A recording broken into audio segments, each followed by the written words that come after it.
Good morning. My name is Dr.Pascal Adalessossi. I'm a PhD holder in business administration, specialization finance. I have presented one video in French. Now I want to summarize it in English. I'm a consultant. I used to help investors to realize their investments. And today's video is about how the investor or an investor who want to invest in a company, how he can analyze or which analysis he has to do before to arrive at the final decision of investment, or to invest or to not invest in that kind of company. So we have two kinds of analysis. We have a fundamental analysis and a technical analysis. What do we mean by technical analysis? Technical analysis is the analysis used by some financial brokers. They use it to forecast a return, a future return in the financial market, and that return for them should be above the one that the financial market has to offer. They believe they base on the past data to forecast the future return on the financial market. But according to the financial theory developed by Firma, this theory says that any investor cannot beat the market. I mean, any investor, whoever is not able to realize a return which will be superior than the one that the market has to offer. So this theory is related to the efficient market. But there is an exception about this theory. The exception is the anomaly from the financial market. Out of anomalies, you can talk about calendar anomaly, February and anomaly, and so on. And brokers base on those things to focus the future return on the financial market.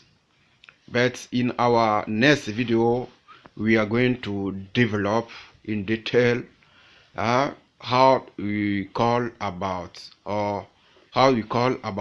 technical analysis. Today, our focus will be on fundamental analysis.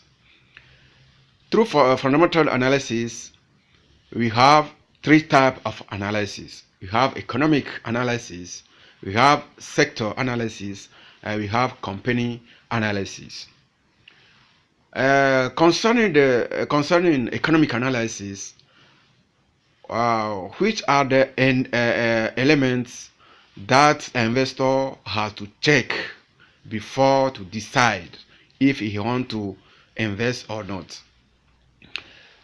Those elements are as following.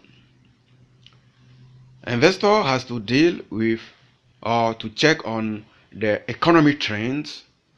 He has to be aware of the financial and the monetary policies in a country in which he wants to invest. He has also to be aware of the well-being of the population. He has to also to have a knowledge about the international trade, like import and export, in which that country has based on. Also, he has to check on the uh, uh, payment balance of the country. Payment balance of the country. He has also to see the production, the capacity of the production of the country.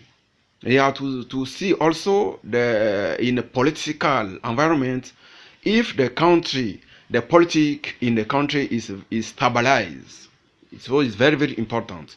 He has also to see if some international events, what are the international events? So, if there are some international events, those events can influence negatively on the investment in the country. He has to check on those things. Also, he has to check the inflation rates, the level of inflation. That's also very, very important. And also, he has to check on a GDP growth. GDP growth is very, very important. You have to see also what are the revenue about the tourism area. You also check the environments, social environment, the poverty, and also the employment rates. Employment rates. You have to check about all those things. After all those things, he has also to seek for some report, the report from some international institution like international monetary funds, also a report from the World Banks.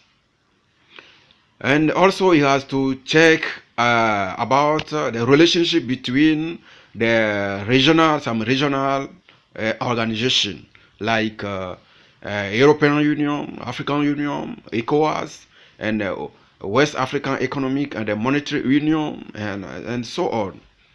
So briefly is what I can say about economic analysis.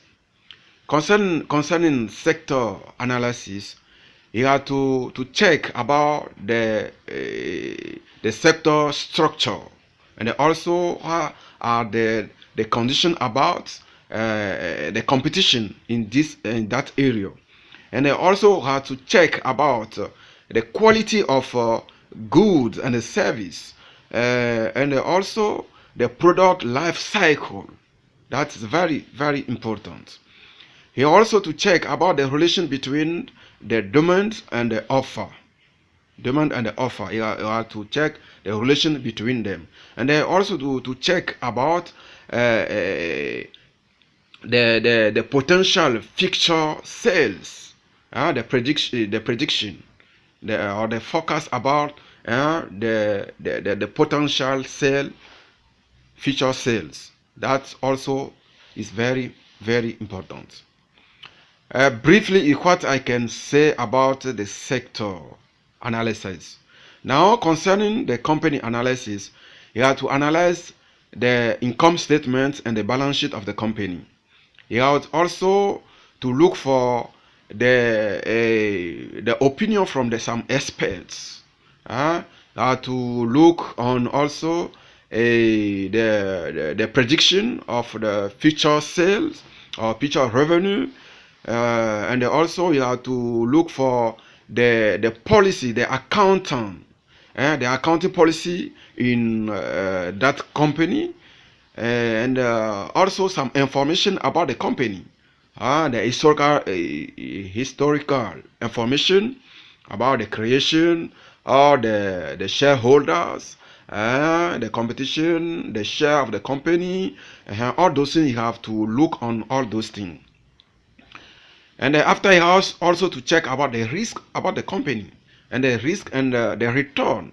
You have to check the relationship between risk and the return. After down that, is able to find the company value. When the company value is set up, so the investor now has ability to choose, to decide if he want to invest in that company or if he will not able to invest. So briefly is what I can say about fundamental analysis. In our next video, we are going to develop all the elements that we have talked about. We will develop all those things. So thank you very much. See you later.